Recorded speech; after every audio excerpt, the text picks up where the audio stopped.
Thank you, Ben. I want to just say, who wouldn't love to have Ben here?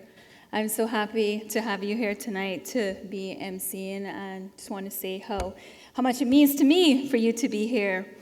I know protocol has already been established, but I want to just do a special welcome to all of the staff that are here in attendance from the Health Services Authority, as well as the staff from the Ministry of Health, Environment, and Sustainability.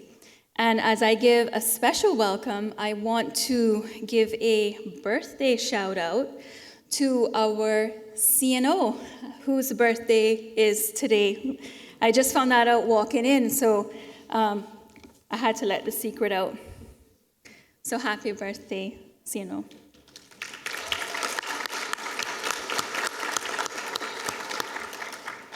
Your Excellency, thank you for opening this evening with such an inspiring message, and for your continued support as we work together to promote the well-being of our people and our islands.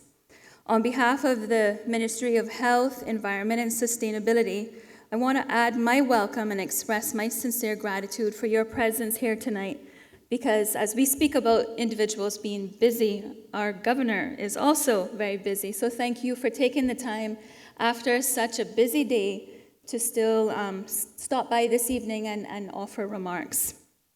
To our sponsors, partners, and organizers, your dedication means that this gathering is possible year after year.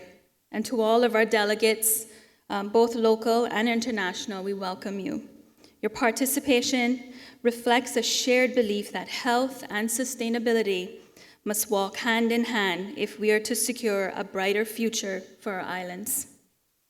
This year's theme, Healthy People, Healthy Planet, Building Sustainable Healthcare Systems, is more than a conference theme. It reflects the very heart of what our ministry stands for.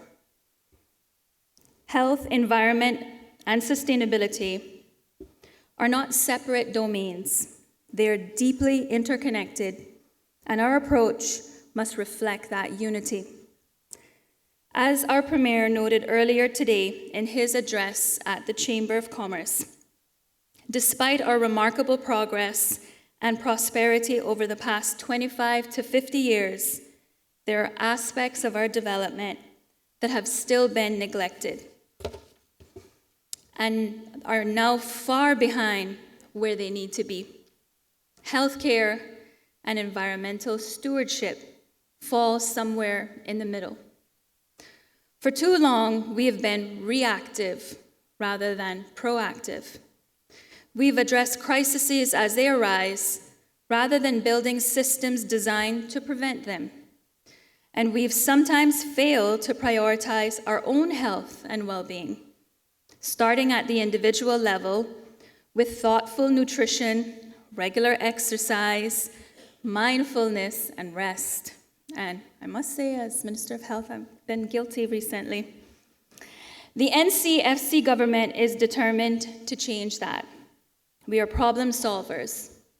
We are fixers. And we are committed to tackling the long-standing issues that previous administrations have left unresolved. This requires courage. The courage to modernize outdated systems, to innovate where others have been complacent, and to make decisions that prioritize the long-term well-being over short-term convenience. It also requires unity. No single ministry, no single sector can achieve this transformation alone. Our Premier spoke about that today. We must work together across government, across industries, and across communities to build a healthcare system that is truly sustainable, equitable, and resilient. Our vision is clear: affordable, accessible healthcare that improves mental and physical health outcomes for all. A healthy natural environment that supports the well-being of the people of the Cayman Islands, and a holistic approach to care that integrates healthcare, social services, and community support especially for our most vulnerable, including our elders. To achieve this, we are focused on several key outcomes, and I'll just mention a few. Providing affordable and accessible health services for all vulnerable Caymanians. Enhancing and creating public health programs that improve health outcomes for everyone. Establishing a national framework to measure and monitor standards and quality of care. Ensuring that the Cayman Islands has a modern regulatory framework for a healthcare system.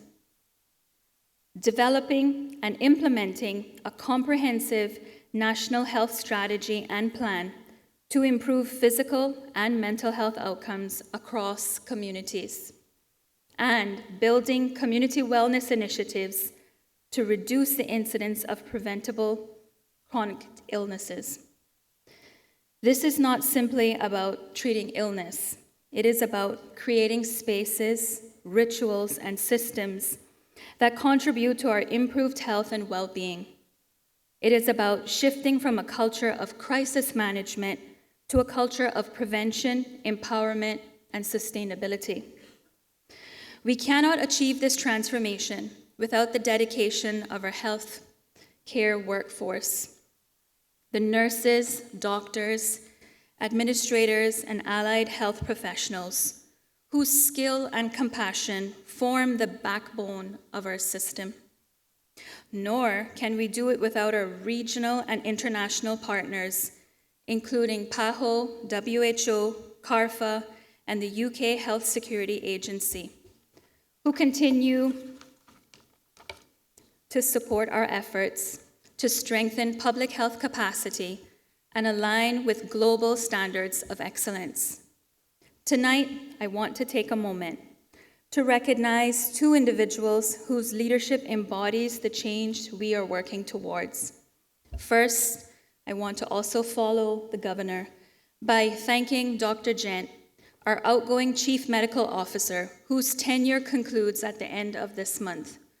Dr. Gent joined us in 2022, bringing more than 3 decades of international public health experience. During his time with us, he has modernized the Pharmacy Act, negotiated the extension of the UK NHS quota system to Cayman, led our continued COVID-19 response, advocated for greater food labeling transparency and healthier lifestyle choices, and promoted evidence-based policymaking across all areas of public health. Dr. Gent's legacy is one of diligence and integrity. His calm, principled leadership has guided us through complex transitions and strengthened important aspects of our health system. On behalf of the government, the ministry, and the people of the Cayman Islands, I thank you, Dr. Gent, for your service, your wisdom, and your enduring contribution. Please join me in a round of applause for Dr. Gent.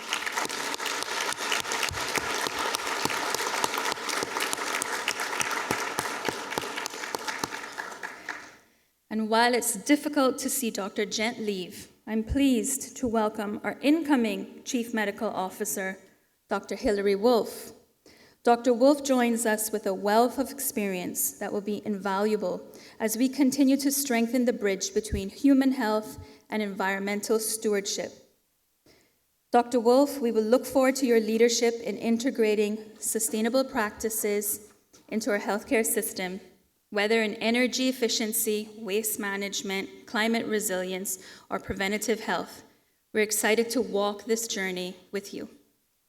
Over the next 2 days, this conference will feature an incredible lineup of speakers and sessions, from health technology and sustainable facility design to climate-smart healthcare, mental health, and community resilience. I encourage everyone here to listen actively, engage openly, and collaborate generously. Ask questions, share your experiences, and look for ways your own work can connect to the broader vision we are building together.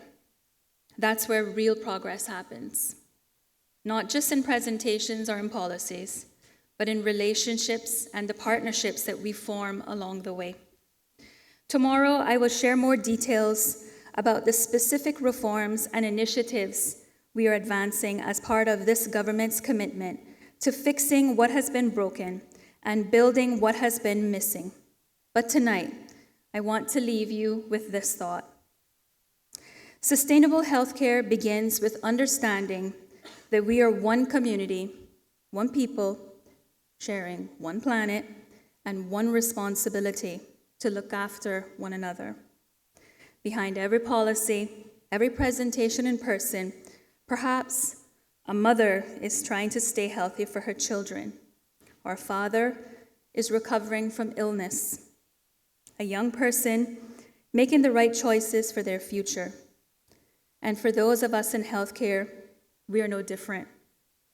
We too are husbands and wives, sons and daughters, neighbors and friends. We face the same stresses, the same hopes, the same need for compassion and care. The choices we make today in energy, in education, healthcare, and conservation will determine not just how long we live, but how well we live. That's the promise of sustainable healthcare, and that's the promises that we are determined to keep. So let's this conference be used as a reminder, not just for its discussions, but for the decisions that will follow, the ideas we will turn into action, and the partnerships that we will form, and the hope that we will renew. So I want to thank you all for your commitment and for being a part of this movement towards a healthier, more sustainable Cayman Islands. I wish you all an inspiring and productive conference. God bless all of you and our beloved Cayman Islands. Thank you.